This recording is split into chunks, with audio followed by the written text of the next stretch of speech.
খুব সহজেই নরম সুস্বাদু তালের পিঠা বানিয়ে নিয়েছি। পুরো ভিডিওটা দেখে সাপোর্ট দিয়ে যাবেন। কিছুদিন আগে তালের বড়া পিঠা বানিয়েছিলাম, সেই ভিডিওটা আমার চ্যানেলে আছে, আমার চ্যানেলটা ঘুরে আসবেন। আজকে বানিয়েছি তালের ভাপা পিঠা বা তালের কেক, এক একজন এক এক নাম বলে। পিঠা বানানোর জন্য প্রথমে নারকেল কুড়িয়ে নিচ্ছিলাম। নারকেল কুড়িয়ে নিয়ে তারপর চলে এসেছি পিঠার বেটারটা বানানোর জন্য। ছোট্ট একটা বোল নিয়ে নিয়েছি, তারপর দিয়ে দিলাম একটা ডিম, তারপর দিয়ে দিলাম চিনি আর দিলাম একটু লবণ।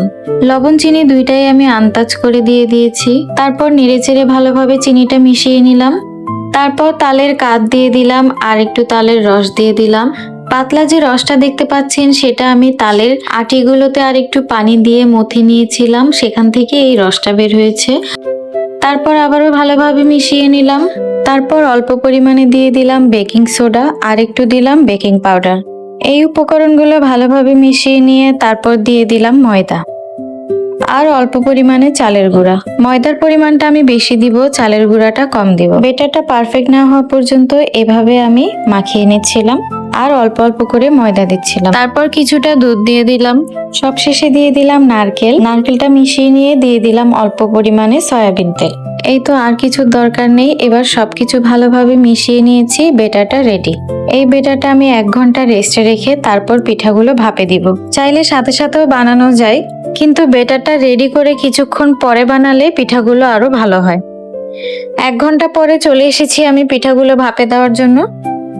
একটা ছোট্ট স্টিলের বাটি নিয়েছি, বাটিটাতে একটু সয়াবিন তেল নিয়ে মাখিয়ে দিয়েছি, এতে করে পিঠাগুলো সহজে মোল্ড আউট করা যাবে। তারপর আমি অল্প পরিমাণে বেটার এই বাটিটাতে দিয়ে দিয়েছি। খুব বেশি দিব না, বাটিটা একটু ফাঁকা রাখবো, কারণ পিঠাগুলো যখন ফুলবে তখন বাটিটাতে যেন পরিমাণ মতো জায়গা হয়। বেটাটা দেওয়ার পরে উপর থেকে কিছু নারকেল ছড়িয়ে দিয়েছি দেখতে সুন্দর লাগার জন্য। চুলায় একটা হাঁড়িতে পানি বসিয়ে দিয়ে সেটাতে একটা স্ট্যান্ড বসিয়ে দিয়েছি। স্ট্যান্ডের উপরে এই বাটিটা বসিয়ে দিলাম, তারপরে ঢাকনা দিয়ে ঢেকে দিলাম। চুলার আঁচ দিলাম মিডিয়ামে। এইভাবে আমি প্রায় 20 থেকে 30 মিনিট ভাপ দিয়েছি। তারপর চেক করতে আসলাম পিঠাটা হয়েছে কিনা। ঢাকনা উঠানোর পরে আসলে আমি খুশি হয়ে গিয়েছিলাম, পিঠাটা খুব সুন্দরভাবে ফুলেছে। তারপর একটা কাঠি দিয়ে চেক করলাম, দেখলাম যে এখনো একটু লেগে লেগে আসছে, তার মানে পিঠাটা এখনো হয়নি, আরো একটু সময় লাগবে। তারপর আমি আরো 10 মিনিট ভাপ দিয়েছি। এরপর আবার এসে চেক করে দেখলাম তখন একদম পারফেক্ট পিঠাটা হয়ে গিয়েছে। তারপর আমি এই পিঠাটা নামিয়ে ফেলেছি। অন্য একটা বাটিতে আমি আবার আরেকটা বসিয়ে দিলাম। পিঠাটা হয়ে গিয়েছে, সেটা আমি ঠান্ডা হতে সময় দিব, তারপর আমি মোল্ড আউট করব।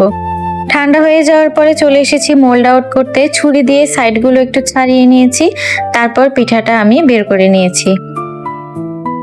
পিঠাটা অনেক সুন্দরভাবে ফুলেছে, নরমও হয়েছে। আর দেখতে কেমন হয়েছে সেটা আপনারাই বলে যান। অন্য পিঠাটাও আমার হয়ে গিয়েছে। এভাবে আমি 3টা পিঠা বানিয়েছি। তারপর সবগুলো মোল্ড আউট করে নিয়ে চলে এসেছি। এই যে পিঠাটা দেখেন কতটা সুন্দর সফট হয়েছে। তারপর পিঠাটা কেটে দেখলাম ভিতরটা হয়েছে কিনা। ভিতরটাও সুন্দরভাবে হয়েছে আর খেতেও খুব মজা হয়েছে।